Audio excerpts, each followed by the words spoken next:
Apabila seorang ibu hamil telah mengalami keguguran, tentunya kehamilan berikut harus direncanakan dengan lebih baik. Setelah selesai masa nifas, seorang ibu hamil tidak dianjurkan untuk langsung hamil. Sebaiknya ada jeda. Tergantung usia kehamilan dan kondisi kegugurannya, biasanya minimal 1 bulan. Pada kondisi hamil anggur, pasien diminta untuk menunda kehamilan lebih lama. Tergantung setelah keguguran, dokter menganalisa penyebabnya apa. Tentunya dokter bisa menganjurkan ada advis multivitamin atau suplemen yang diberikan. Apabila ternyata ada infeksi virus, berarti virusnya harus diterapi. Apabila kemudian ada kekentalan darah, berarti harus ada obat untuk mengencerkan darah yang mengental. Kemudian kalau ada penyebab lain, misalnya kelelahan, tentunya pada hamil berikutnya aktivitas ibu harus sangat dibatasi. Jadi sudah diteliti apabila seorang ibu hamil baru keguguran, lalu dalam waktu dekat segera hamil lagi, keguguran sering berulang. Tentunya keguguran berulang merupakan trauma ya buat seorang ibu hamil. Bisa-bisa seorang ibu hamil kalau keguguran berulang takut, bahkan apabila terlambat haid dan tahu positif itu bisa khawatir berlebihan. Jadi kita dokter melakukan penelitian dan mendapatkan kesimpulan bahwa dengan memberikan jarak yang aman, memberi kesempatan rahim bekerja normal lagi, bersih lagi untuk diisi suatu kehamilan baru, akan menghasilkan suatu kehamilan yang lebih sehat. Ya kalau kita bilang keguguran karena total kesalahan ibu, mudah-mudahan sih tidak ada ya, karena keguguran itu tadi 50% aja kita tidak tahu sebabnya. Mungkin yang bisa merupakan seorang kesalahan ibu hamil sudah terjadi abortus iminen atau keguguran mengancam.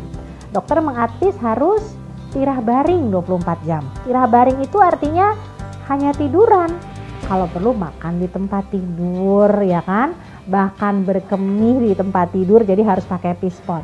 Nah kalau itu tidak dilakukan oleh ibu hamil karena rahimnya lemah, dia tetap melakukan aktivitas yang berlebihan, rahim kontraksi, lalu terjadi keguguran yang sesungguhnya. Mungkin itu yang harus ibu-ibu sadari, bahwa memang kita dituntut untuk sabar. Jadi kalau terjadi keguguran yang mengancam, harus istirahatnya total. Tentunya support system apabila pada keadaan misalnya abortus iminen. Seorang ibu hamil tentu sangat butuh support dari lingkungannya. Bayangkan, dia harus tidur di tempat tidur, harus ada yang nyuapin berarti. Harus ada yang membantunya untuk aktivitas yang sehari-hari, bahkan berkemih, mandi dimandikan di tempat tidur, lalu disupport untuk selalu minum obat-obatan. Kemudian kalau pada keguguran yang tidak dapat dipertahankan, tentu support seorang ibu adalah untuk tetap positif mind, bahwa apabila sebuah kehamilan tidak berlangsung ya berarti itu yang terbaik, karena kan diteliti sudah bahwa kromosom yang tidak baik. Bayangkan kalau kehamilan itu dilanjutkan, mungkin bisa menghasilkan suatu janin yang tidak sempurna, yang cacat, mungkin hidupnya pun tidak akan lama, akan menimbulkan kesedihan yang berkelanjutan bagi ayah dan bundanya. Jadi support secara psikologis bahwa ini adalah yang terbaik, dan dengan persiapan yang lebih baik akan terjadi kehamilan yang baik tanpa keguguran, sangat dibutuhkan oleh seorang ibu yang baru saja kehilangan janinnya.